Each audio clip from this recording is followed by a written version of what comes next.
तो मैं यही कहूँगी कि साथ दें, संयम रखें और अपना आपा न खोएं। जीत हमेशा न्याय की होती है और न्याय के लोग आपके सामने खड़े हैं। अगर छेड़ोगे तो जंग छिड़ जाएगी, इसीलिए न्याय ले रहे, न्याय दीजिए।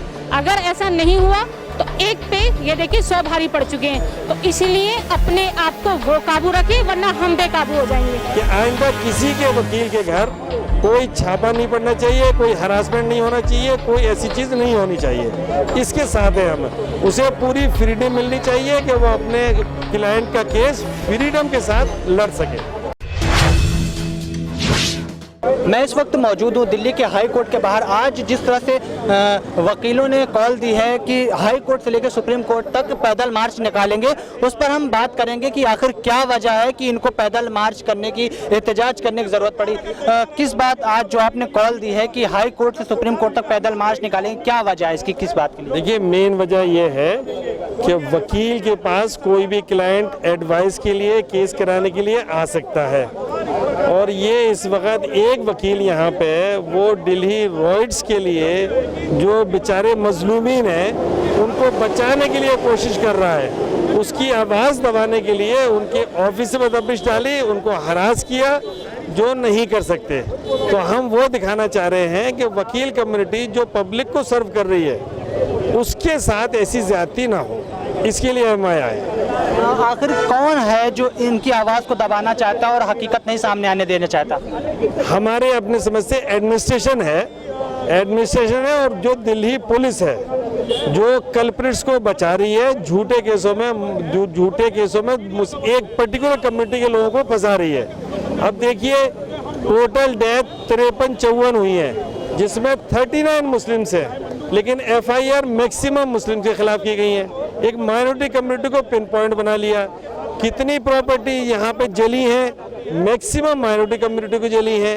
अब एक वकील, वो वकील की हैसियत से एज ए वकील वो किसी के राइट प्रोटेक्ट कर रहा है कोर्ट में, उसकी आवाज़ दबाने के लिए कि वो प्रोटेक्ट ना करे, उसकी वजह से उसके ऑफिस पे छापा मारा है। आप सुप्रीम कोर्ट पहुंचकर वहां पर आपका क्या प्लान है, वहां पर जाकर आप क्या करने वाले हैं? हम एक सुप्रीम कोर्ट में मेमोरेंडम देंगे कि वो वकील का ऑफिस जो है, एटलीस्ट वकील को बिल्कुल फ्रीडम मिलनी चाहिए। कोई भी हो, चाहे वो मुलजिम क्यों ना हो, एक्यूज क्यों ना हो, अगर वो आता है तो उसको एडवाइस देने का पूरा हक है। उसका केस कोर्ट में लड़ने का कॉन्स्टिट्यूशन परमिट करता है कि उसको कोर्ट में केस उसका लड़े। जब किसी को इवन कॉन्स्टिट्यूशन ये भी कहता है किसी को वकील नहीं भी मिलता तो गवर्नमेंट अपने तरफ से वकील देती है। तो ये तो सरासर जाती है एक एडवोकेट के। तो हम उनके साथ हैं, हमारी लॉयल्टी उनके साथ है, और हम गवर्नमेंट को मैसेज ये करना चाहते हैं कि आइंदा किसी के वकील के घर कोई छापा नहीं पड़ना चाहिए, कोई हरासमेंट नहीं होना चाहिए, कोई ऐसी चीज़ नहीं होनी चाहिए। इसके साथ है हम, उसे पूरी फ्रीडम मिलनी चाहिए कि वो अपने क्लाइंट का केस फ्रीडम के साथ लड़ सके। आखिर क्या वजह है कि आज वकीलों को सड़क पर उतरकर, जो कि कानून की लड़ाई लड़ते रहते हैं, आज उनको एहतजाज करने की क्या वजह है कि नौबत आ गई? सर, जब तक आप किसी को छेड़ेंगे नहीं, जो बंदा आपको न्याय दिला रहा है, जो न्याय के लिए लड़ रहा है और जो न्याय के लिए कर रहा है, अगर आम पब्लिक जब परेशान होती है तो वो किसके पास आती है? किसी की गठरी रखना अपने सर पे आसान नहीं होता। चंद पैसों के लिए एक वकील अपना पूरा माइंड दे देता है, पूरी गृहस्थी दे देता है, दिन रात पढ़ के एक फाइल पढ़ता है कि हम कहीं ना कहीं इस चीज़ को आगे लाएं और इस चीज़ को करें। लेकिन आप अगर उसके चैम्बर में आके या किसी के दबाव में आके उस पर हमला करेंगे और हमला करने के बाद ये रिजल्ट निकालेंगे तो वो क्या करेगा? अगर आप किसी ये जो हम कहते हैं ना कि किसी के पास न्याय लेने जाते हैं, न्याय के लिए जाते हैं, और जब न्याय का ही अधर्म कर दें और उस पर अटैक कर दें तो उसका कोई सॉल्यूशन नहीं हो सकता।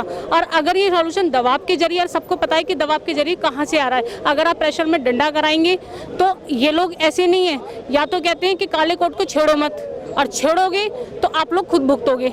और ये वो समय आ गया है कि इन्होंने गलत किया और गलत को अब ये किस तरह से लेंगे। आप कहते हैं ना किसी एक चाटे को काटो मत, और अगर काटोगे तो वो पूरी सेना लेके आएगा। तो वो आप देख रहे हैं, चारों तरफ कैमरा घुमा के देखेंगे कि ये वो वक्त आ गया है कि चारों तरफ लेके जा रहे हैं। तो मैं यही कहूँगी कि साथ दें, संयम रखें और अपना आपा न खोएं। जीत हमेशा न्याय की होती है और न्याय के लोग आपके सामने खड़े हैं। आप यहाँ से कहाँ चलकर जाएंगी और वहाँ पर क्या मुतालबा करेंगे, आपकी क्या मांग रहेगी? सर हम यहाँ से चल के जाएंगे इधर से और अपने प्रकृति की ओर, ये आपका जो सुप्रीम कोर्ट है वहाँ तक जाएंगे और जितना हो सकता है जोश से जज्बे से अपने जो एक हमारा न्याय है जिसके हम खुद न्याय दिलाने वाले आज सड़कों पे उतर आए हैं, तो कहीं ना कहीं एक वजह है कि हम लोग एक लड़ाई लड़ रहे हैं और ये लड़ाई वो है कि आपने हम पे हमला किस वजह से या हम पे किस तरह से आपने ये किस तरह से आपने न्याय को छेड़ा। तो आज उसी के लिए हम लोग साथ चल रहे हैं और साथ चलने के साथ कारवा बनता जाता है। आप देखिए एक जना खड़ा था और कारवा अपने आप बनता गया। ठीक है, तो इसी कारवे के साथ इसी जज्बे के साथ हम कहते हैं जय हिंद जय भारत। अगर छेड़ोगे तो जंग छिड़ जाएगी, इसीलिए न्याय ले रहे हैं, न्याय दीजिए। अगर ऐसा नहीं हुआ तो एक पे ये देखिए 100 भारी पड़ चुके हैं, तो इसीलिए अपने आप को वो काबू रखें वरना हम बेकाबू हो जाएंगे। शुक्रिया। धन्यवाद।